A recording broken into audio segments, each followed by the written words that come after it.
Greetings, everyone, and welcome to Travel News Weekly by Turnpikes.com for December 15th, 2025. I'm Danny Pryor reporting. It's beginning to look a lot like Christmas, literally. The Midwest and Northeast U.S. starting off the week digging out from snowstorms that plowed through over the weekend. For the Northeast, like New York and New Jersey, it was the first appreciable snow of the year, resulting in power outages, particularly across New Jersey, but it was the second major blast for the Midwest.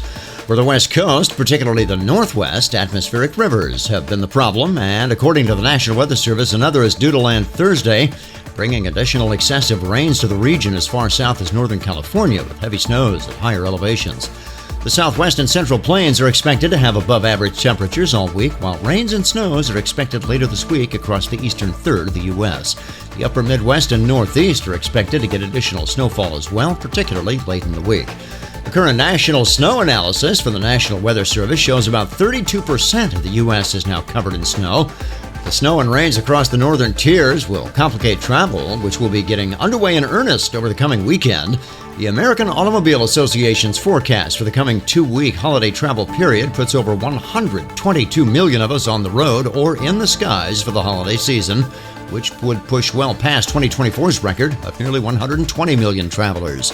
Of those 122 million people traveling, 109 million of them are forecast to be on the road starting Saturday, December 20th. That's this Saturday. The holiday travel period runs through the end of the year, culminating this season on Sunday, January 4th, 2026. AAA and their rental car partner Hertz are warning those who are renting cars that Saturday will in fact be the busiest day for pickups, with the greatest demand showing in Orlando, Miami, Atlanta, Phoenix, and Los Angeles. The volume of travelers means picking the right time to travel and to avoid as much holiday traffic as possible. AAA statistics partner INRIX has published a list of the best and worst travel times for the roadways. In the days leading up to the Christmas holiday, Saturday through next Tuesday are going to be the busiest days.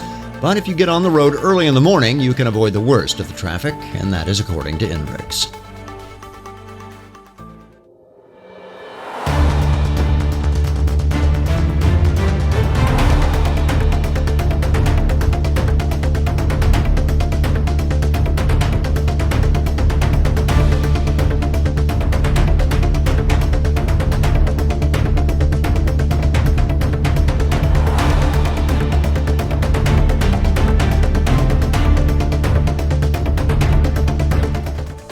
As we mentioned in our previous weekly report, tolls are going up in a number of places at the start of the year, but one roadway where tolls were not scheduled to go up is now the focus of a tolling controversy, the New York State Thruway.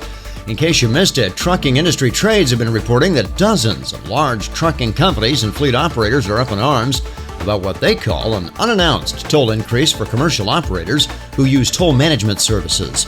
The reason is that New York is planning to institute a 1% surcharge on tolls processed by management companies.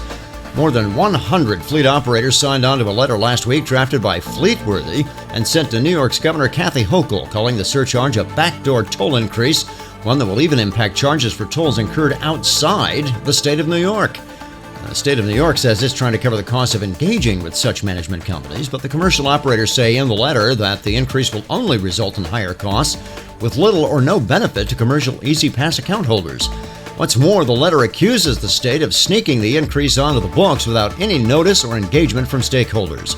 The signers are requesting the governor's office to put a pause on the administrative fee, to meet with fleet operators and owner-operators who will be affected, and to find an alternative to the surcharge. We will keep you posted on new developments of this story as they emerge through the week.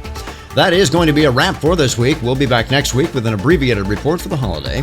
Until then, please drive safely and avoid distracted driving. I'm Danny Pryor reporting for Turnpikes.com, the Turnpike Authority.